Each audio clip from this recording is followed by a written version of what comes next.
Tengo el honor de presentar a nuestro primer panelista, el general y doctor José Miguel Piusic Cabrera, quien es oficial de Estado Mayor y magíster en Ciencias Militares. En su carrera militar fue director de la Academia de Guerra y del Centro de Estudios e Investigaciones Militares, además comandante de apoyo de la Fuerza Aérea de Chile. Actualmente es profesor en la Academia Nacional de Estudios Políticos y Estratégicos, ANEPE, y en la Academia de Guerra de la Fuerza Aérea, ambos de la República de Chile. Es autor de 2 libros y varios artículos sobre pensamiento estratégico, sociología militar, Fuerzas Armadas y sociedad, así como relaciones civiles militares. Cedo la palabra al general Piusic Cabrera, quien tiene hasta 15 minutos para su charla.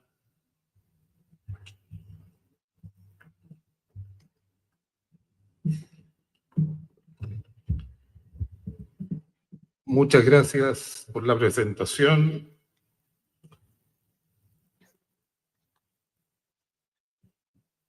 Estimadas señoras, distinguidas autoridades, permítanme un minuto para agradecer al señor rector, para manifestarle posteriormente también el agradecimiento por la invitación a participar en este seminario.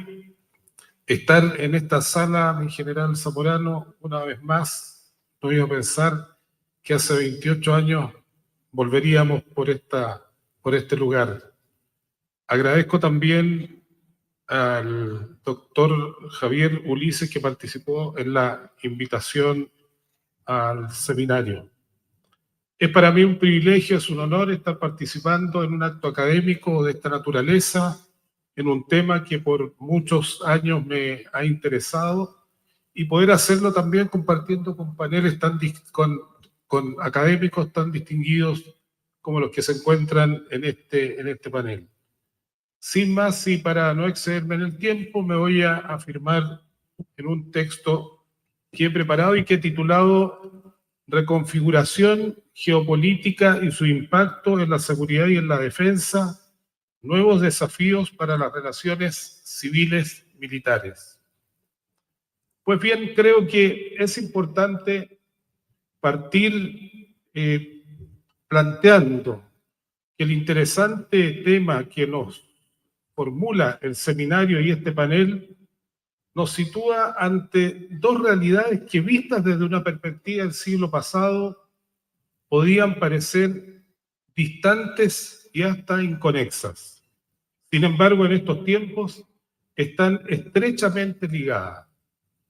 Por una parte, desde la geopolítica, la disputa entre las principales potencias mundiales, en especial Estados Unidos y China, con intereses evidentes en nuestra región, tiene repercusiones directas en las evaluaciones estratégicas. Por otra parte, las relaciones civiles militares, como lo ha planteado Ruiza, Brooks y otros expertos también, influyen de lleno en las evaluaciones estratégicas debido a la naturaleza bidireccional de su interacción. A su juicio, a juicio de Brooks, estas evaluaciones son el resultado de un proceso político institucional marcado por la calidad de las relaciones civiles militares. Así, la variable geopolítica como contexto y las relaciones civiles militares, en lo propio de su dinámica, son 2 dimensiones clave para la seguridad y para la defensa. Por cierto, el modo y la medida en que se desenvuelve cada una de estas dimensiones es distinta, pero también tienen similitudes. Por ejemplo, ambas operan en contextos donde la tecnología ha alterado la conveniencia y las relaciones sociales. Y las 2 han visto que los modelos que marcaron una época, tales como centro-periferia o control civil tradicional, han perdido vigencia. Pero cuando hablamos de evaluaciones estratégicas, hay que considerar que la geopolítica, sobre todo en su versión crítica, exige desentrañar particularidades internas en este caso en nuestra región. Entre estas, los fenómenos de cambios sociales y culturales, la inestabilidad política, los efectos del crimen organizado, las consecuencias de los desastres naturales, entre otras muchas variables.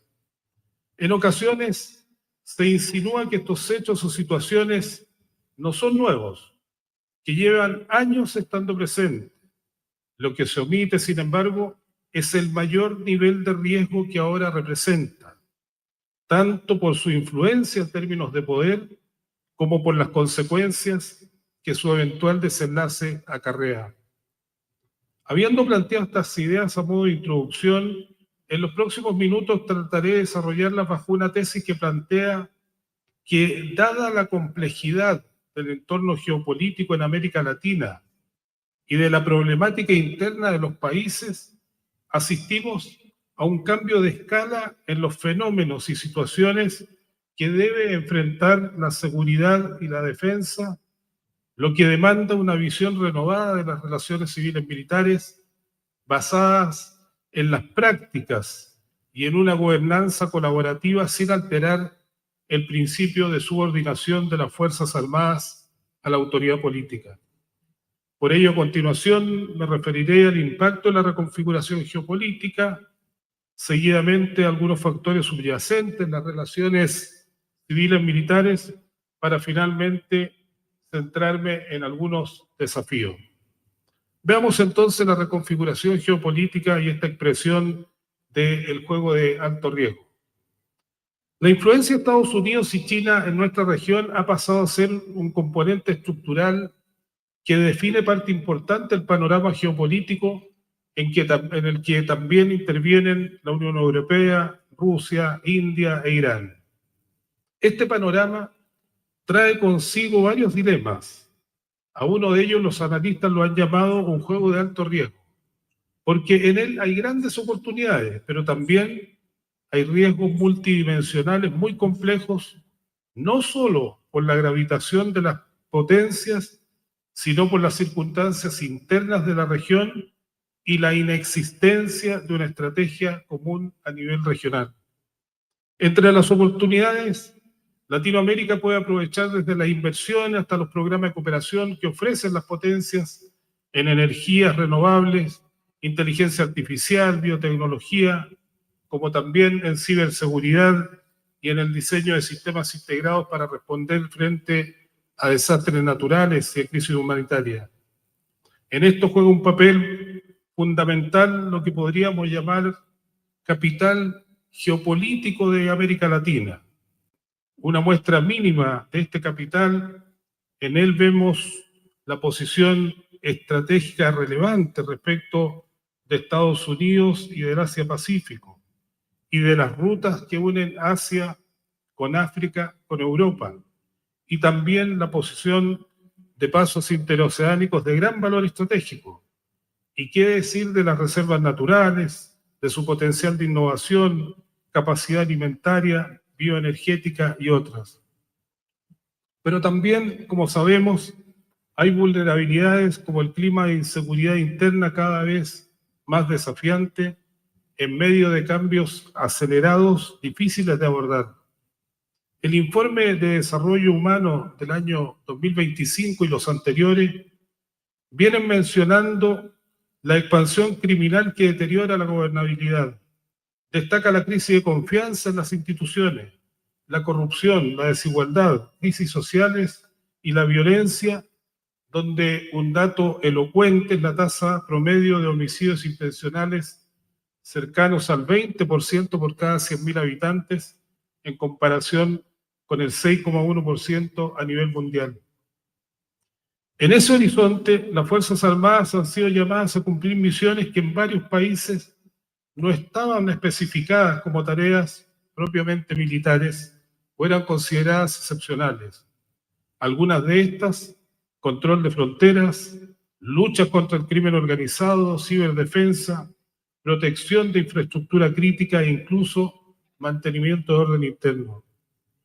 Ahora bien, en cuanto a la posición de los países frente a Estados Unidos y China, la mayoría ha adoptado una posición pragmática de acuerdo con sus intereses. Según la Heritage Foundation, algunos países tendrían un riesgo mayor de exposición a la influencia de China.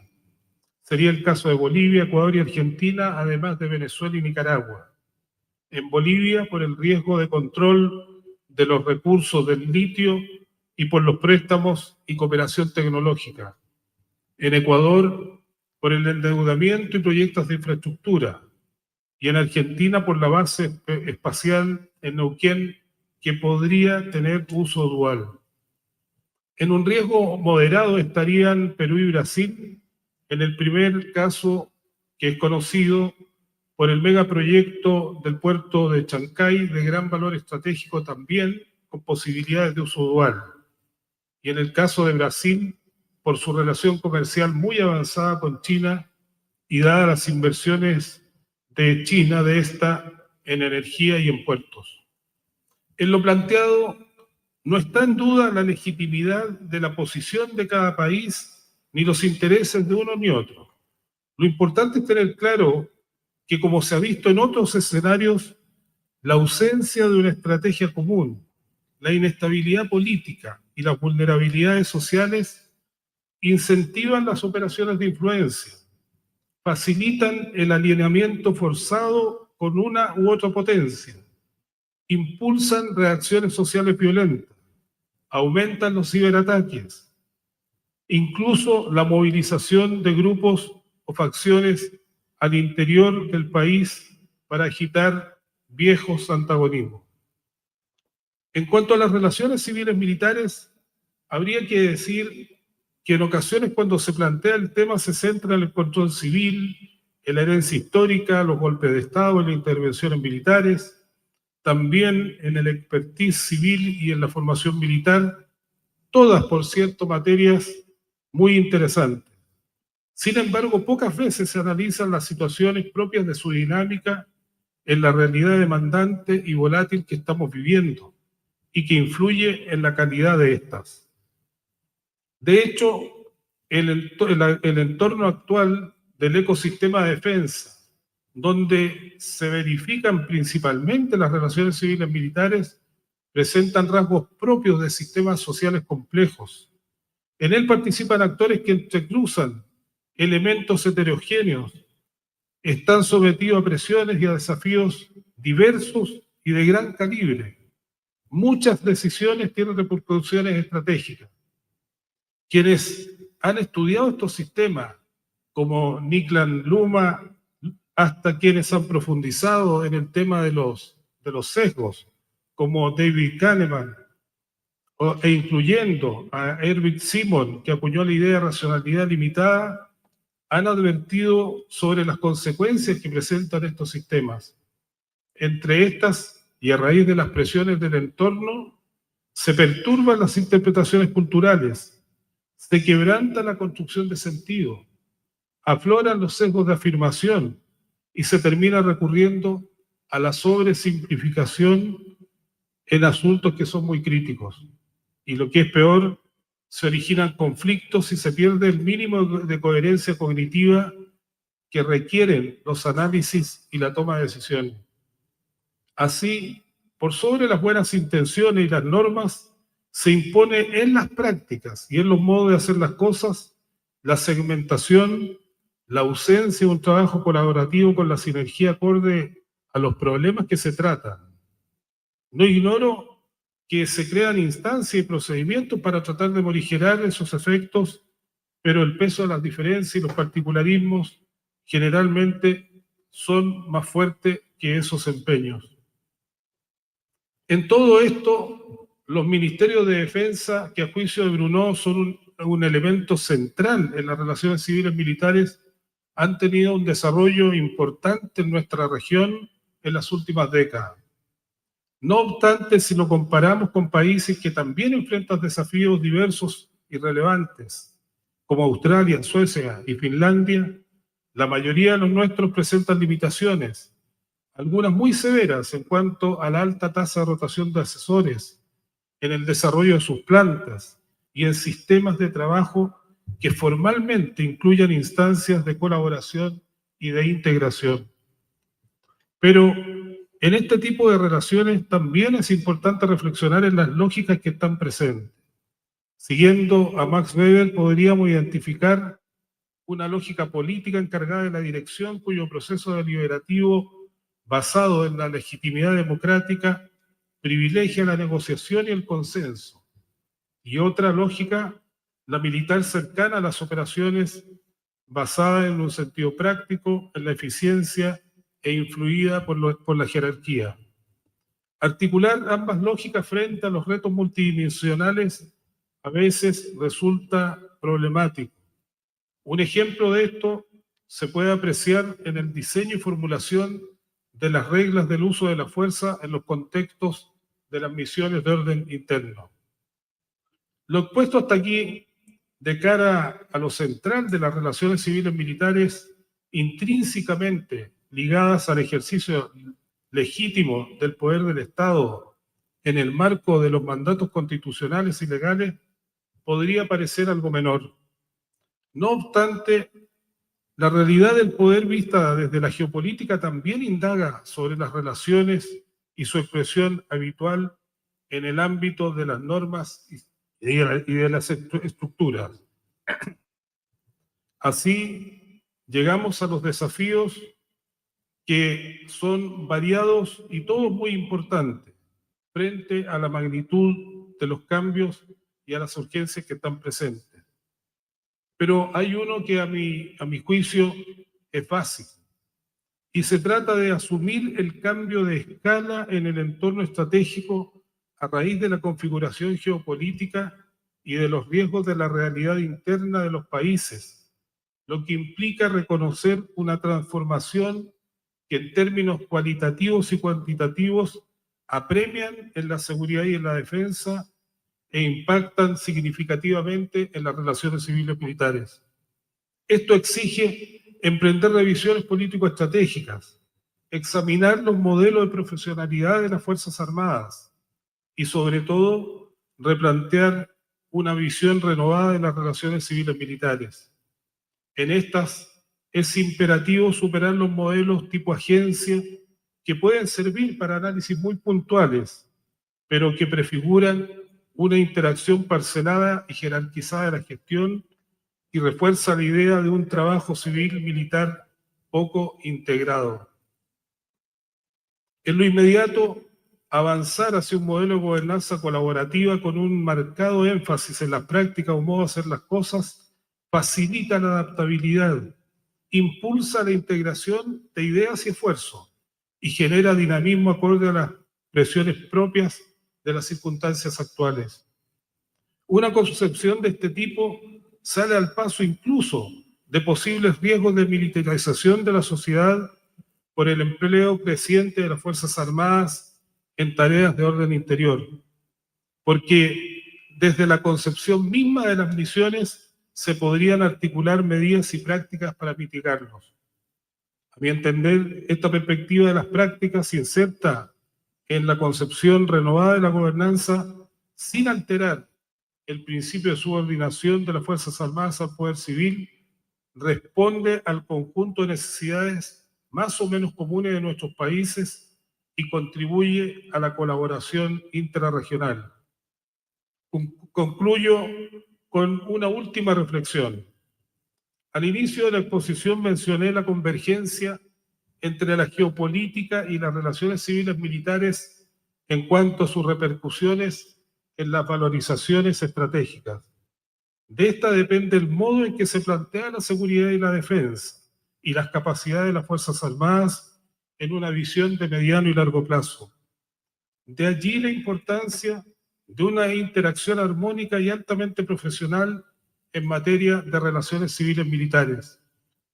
Hacia el futuro, no hay ninguna referencia o estudios que concluyan que el panorama global y regional será menos complejo o que excluya cambios repentinos. Tampoco significa que necesariamente los riesgos serán mayores, pero es un hecho que el control de las variables clave y de los impulsores de cambio será cada vez más difícil. Por eso, es indispensable recalcar que la mayor parte de los desafíos que se presentan a nivel regional exceden lo que puede hacer cada uno de los países. Y por lo mismo, la colaboración intrarregional es fundamental en materia de seguridad y también de defensa. Avanzar desde las relaciones civiles militares con un espíritu renovado puede ser entonces no solo un aporte para estar mejor preparados frente a las demandas, los desafíos que apremian, sino también para fortalecer la capacidad de resiliencia de nuestras instituciones tan necesaria en estos momentos. Muchas gracias.